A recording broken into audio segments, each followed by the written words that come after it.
BJP জাতীয় স্তরে বড়সড় সাংগঠনিক রদবদলের জল্পনা তুঙ্গে। কারা হচ্ছেন দলের নতুন জেনারেল সেক্রেটারি থেকে ভাইস প্রেসিডেন্ট? সংগঠনের শীর্ষ স্তরে কি বদল আসতে চলেছে? আর এই রদবদলে বাংলা থেকে কে বা কারা জায়গা পাচ্ছেন? সব প্রশ্নের উত্তর মিলবে এক জায়গায়। বিস্তারিত জানতে প্রথম থেকে শেষ পর্যন্ত নজর রাখুন আমাদের প্রতিবেদনে। জাতীয় স্তরে বড় সাংগঠনিক রদবদলের পথে এগোচ্ছে ভারতীয় জনতা পার্টি। বিশ্লেষকদের মতে সদ্য নিযুক্ত জাতীয় কার্যনির্বাহী সভাপতি নীতিন নবীন, বয়স আনুমানিক ৪৫, খুব শীঘ্রই আনুষ্ঠানিকভাবে দলের জাতীয় সভাপতি হিসাবে দায়িত্ব গ্রহণ করবেন। নির্বাচনের প্রক্রিয়া শেষ হওয়ার পর তার নাম ন্যাশনাল কাউন্সিল ও ন্যাশনাল এক্সিকিউটিভ বৈঠকে অনুমোদন পাবে। নীতিন নবীন ৫ বারের বিহার বিধায়ক এবং প্রাক্তন মন্ত্রী। তিনি জেপি নাড্ডার স্থলাভিষিক্ত হবেন, যিনি ২০২০ সাল থেকে এই পদে রয়েছেন। নীতিন নবীন বিজেপির ইতিহাসে সবচেয়ে কম বয়সী জাতীয় সভাপতি হবেন।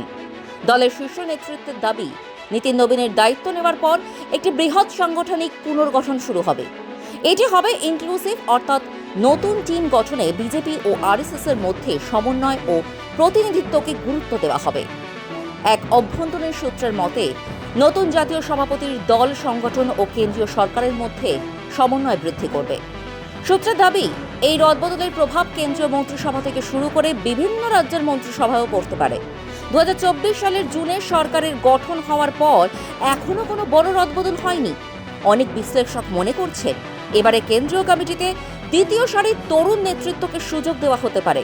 জাট সম্প্রদায়ের উপস্থিতি বাড়ানো হবে বলে মনে করছেন, যাদের অংশগ্রহণ বর্তমানে কম। নীতিন নবীন ইতিমধ্যেই বিজেপি ও আরএসএস এর মধ্যে সম্পর্ক মজবুত করার উদ্যোগ শুরু করেছেন।